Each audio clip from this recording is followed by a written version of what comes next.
एक अरबपति बिजनेसमैन का बेटा कैसे बना दुनिया का मोस्ट वांटेड आतंकी। दोस्तों, ग्लेयर टू टॉप में आपका स्वागत है। आज हम बात करेंगे लादेन के बारे में। इंटरनेशनल डेस्क अमेरिका में हुए 9/11 हमले Jules, this is Ryan. Listen, on an airplane that's been hijacked, if things don't go well, it's not looking good. I just want you to know, like, absolutely fuck you. I want you to do good. So have a good time. Same to my parents and everybody. And I just totally love you, and I will see you later. Bye, Dave.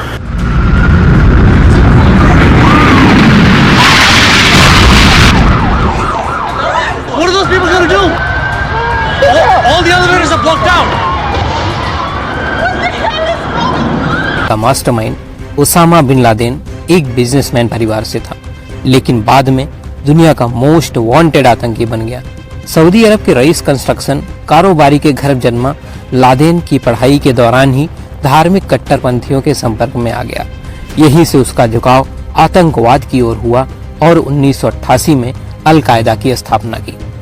Construction कारोबारी के घर जन्मा 1957 में Laden का जन्म Saudi अरब के जिद्दाह में Yemen construction कारोबारी मोहम्मद बिन लादेन के घर हुआ था।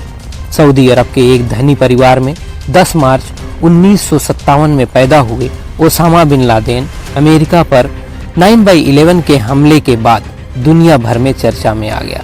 यह मोहम्मद बिन लादेन के 52 बच्चों में से 17वां था। मोहम्मद बिन लादेन सऊदी अरब के अरबपति बिल्डर थे, जिनकी कंपनी ने देश की लगभग 80% सड़कों का निर्माण किया था। मोहम्मद सऊदी के मौजूदा किंग फैजल के करीबी दोस्त थे और उनका Bin Laden group Mecca Medina की मस्जिदों के रिनोवेशन के कॉन्ट्रैक्ट लेता था।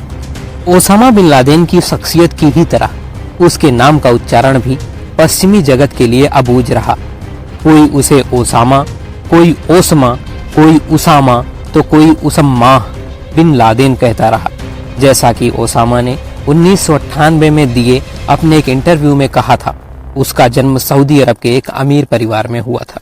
जब ओसामा के पिता की 1968 में हेलीकॉप्टर दुर्घटना में मृत्यु हुई, तब वो युवावस्था में ही करोड़पति बन गया।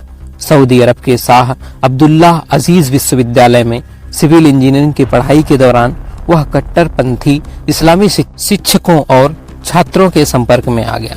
1968 में पिता की मौत के बाद 13 वर्ष की उम्र में लादेन और उसके भाइयों को $300 मिलियन यानी कि 19 अरब रुपए की संपत्ति विरासत में मिल गई। शुरुआती पढ़ाई के बाद जिद्दा में ही उसने सिविल इंजीनियरिंग की पढ़ाई के लिए किंग अब्दुल अजीज यूनिवर्सिटी में एडमिशन लिया। लादेन के पूर्व क्लासमेट के मुताबिक वो नाइट क्लब भी जाता था और सऊदी के रईस सहयोगियों के साथ शराब भी पीता था। वो इंजीनियरिंग की पढ़ाई पूरी कर अपना फैमिली बिजनेस संभालने की तैयारी में था, लेकिन ज्यादा दिन कोर्स नहीं कर सका। आखिर वो किसके प्रभाव में आया, चलिए जानते हैं। लादेन रिलीजियस पॉलिटिक्स पढ़ाने के मुस्लिम कट्टरपंथी शेख अब्दुल्लाह आजम के संपर्क में आया था और उसके विचारों से काफी प्रभावित हुआ। आजम हमेशा अपनी स्पीच में इस्लामिक राष्ट्रों को विदेशी दखल से आजाद कराने की बात करता था और अपने स्टूडेंट्स को धार्मिक कट्टरपंथ को मानने पर जोर देता था। आजम का मानना था कि इस्लाम को अपनी जड़ों की तरफ लौटना चाहिए और इसे ना मानने वालों के खिलाफ जिहाद छेड़ा जाना चाहिए। अफगान वॉर में भी लादेन ने पार्टिसिपेट किया था, चलिए जानते हैं इसके बारे में। 1980 के दशक में विद्रोही समूह मुजाहिदीन ने सोवियत यूनियन और अफगान सेना के खिलाफ युद्ध छेड़ दिया था। इससे पहले 1970 में ही लादेन कई कट्टरपंथी मुस्लिम गुटों से जड़ चुका था। लादेन इस युद्ध में अफगान लड़ाकों के सहयोग के लिए पाकिस्तान के पेशावर पहुंच गया। सऊदी की ओर से आर्थिक मदद भी दिलवाने लगा। यहाँ लादेन ने अरब अफगानियों और उसकी फैमिली को मदद पहुंचाने के लिए द बेस नाम से एक गुट बनाया, जिसे बाद में अल कायदा के नाम से जाना गया। 1989 में अफगानिस्तान में सोवियत संघ के हटने के बाद लादेन फैमिली की कंस्ट्रक्शन कंपनी के लिए काम करने के मकसद से सऊदी अरब लौट गया। अपने संगठन को मजबूत करने के लिए उसने फंड जुटाना शुरू किया और अल कायदा ग्लोबल ग्रुप बन गया।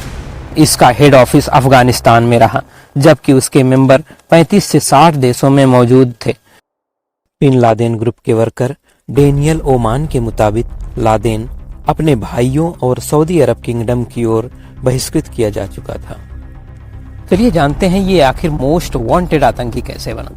सूडान में लादेन ने अपने संगठन को मजबूत करने के लिए विदेशी फंड लिए और आतंकियों के ट्रेनिंग कैंप शुरू हुए। उसकी पहली प्राथमिकता मुस्लिम देशों में अमेरिकियों को खदेड़ना था।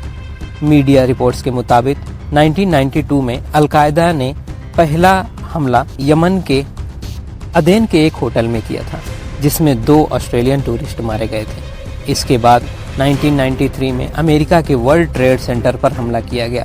सेंटर के पास किए ट्रक बम धमाके में 6 लोगों की मौत हुई, जबकि सैकड़ों घायल हुए थे। अमेरिकियों को निशाना बनाते हुए 1995 में अलकायदा ने नैरोबी और तंजानिया के दार ए सलाम में अमेरिकी एम्बेसी के बाहर बम ब्लास्ट किया, जिसमें 224 लोगों की मौत हुई। 1996 में अमेरिकी दबाव के चलते सूडान ने लादेन को देश से निकाल दिया। वह अपने 10 बच्चों और 3 बीवियों को लेकर अफगानिस्तान पहुंचा। यहाँ उसने अमेरिकी फोर्स के खिलाफ जिहाद का ऐलान किया। 1998 में अमेरिका की एक कोर्ट ने एम्बेसी पर हमले के आरोप में लादेन को दोषी ठहराया और उसके सिर पर $50 लाख का इनाम रखा। आखिर लादेन कब बन गया मोस्ट वांटेड आतंकी, चलिए जानते हैं। 1999 में FBI ने लादेन को दुनिया के 10 मोस्ट वांटेड आतंकियों की लिस्ट में शामिल कर दिया। 2001 में अलकायदा ने 11 सितंबर को वर्ल्ड ट्रेड सेंटर के ट्विन टावर्स और पेंटागन पर हमला किया, जिसमें 3000 से ज़्यादा लोगों की मौत हुई। इस हमले के बाद अमेरिकी सरकार ने मुख्य आतंकी के तौर पर लादेन के नाम एक ऐलान कर दिया और इसकी तलाश में अफगानिस्तान के कई बड़े ऑपरेशन किए गए। आखिरकार पाकिस्तान के एबटाबाद शहर में हुए अमेरिकी सेना के अभियान में 2 मई 2011 को उसे मार डाला गया। मकान की 3री मंजिल पर ओसामा था। कमांडो वहां पहुंचे और लादेन के चेहरे व सिर पर गोली मारी। लादेन को मारने के बाद अमेरिकी कमांडो उसकी लाश को एक बैग में पैक कर अफगानिस्तान ले गए। ये पूरा ऑपरेशन 40 मिनट तक चला। ओसामा बिन लादेन की मौत के 12 घंटे के बाद अमेरिका के विमान वाहक पोत USS कार्ल विंसन पर शव को एक सफेद चादर में लपेटकर एक बड़े थैले में रखा गया और फिर अरब सागर में उतार दिया गया। इसके बाद तत्कालीन अमेरिकी राष्ट्रपति बराक ओबामा ने उसकी मौत की पुष्टि की। तो दोस्तों, उम्मीद करता हूँ आपको वीडियो अच्छा लगा होगा, तो अपने दोस्तों में भी इसे शेयर करें, लाइक करें और चैनल को सब्सक्राइब जरूर करें। धन्यवाद।